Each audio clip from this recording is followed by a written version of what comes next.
I'm David Pogue.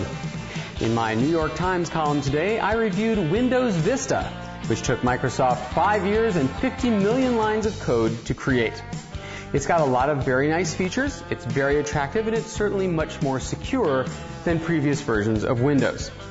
Now, one thing disturbs me, however. A lot of people are complaining about Windows Vista and claiming that Microsoft does not deserve as much credit for innovation as it's taking. They say that Windows Vista is just a ripoff of Mac OS X, the Apple operating system. Okay, it's true. Microsoft added little flippy triangles to collapse folder lists, just like Mac OS X has, and both come with a calendar program that has a certain resemblance.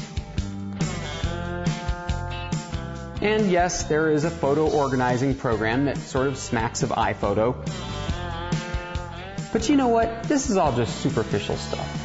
I think that all the complaining about Microsoft ripping off Mac OS X is just sour grapes by the Apple fans.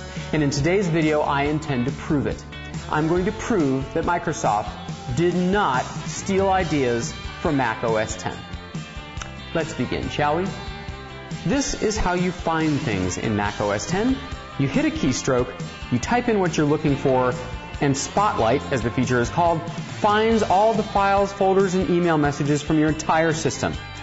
Well, now they have that in Windows Vista too. Up pops the Start menu, you type what you want in this little box. But is this a ripoff of Apple's Spotlight feature? It is not. How can I prove it? Watch again.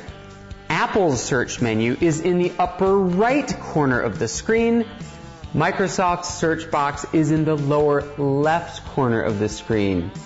Not the same thing at all. Let's move on. Vista comes with something they call the sidebar. Handy little single-purpose programs that track weather, track stocks, convert currency, and so on. Apple has had a feature very similar to this, but is this really the same thing? I think not. Apple's little pop-up programs are called widgets. Microsoft's are called gadgets. Widgets, gadgets, not the same thing. Let me give you another example. For several years, Mac OS X has come with this very cool three-dimensional chess game. In Windows Vista, there's also a three-dimensional chess game. I know, looks like a total ripoff so far. But consider, on the Macintosh, you can change the material the board is made of. Your choices: marble, wood, metal, or grass. But in Windows Vista, the choices are marble, wood, or porcelain. So I think we can finally put this old saw to rest. Microsoft is not a big old copying machine just sitting up there in Redmond, Washington with no ideas of its own. I think we've established today that Windows Vista has an identity all its own.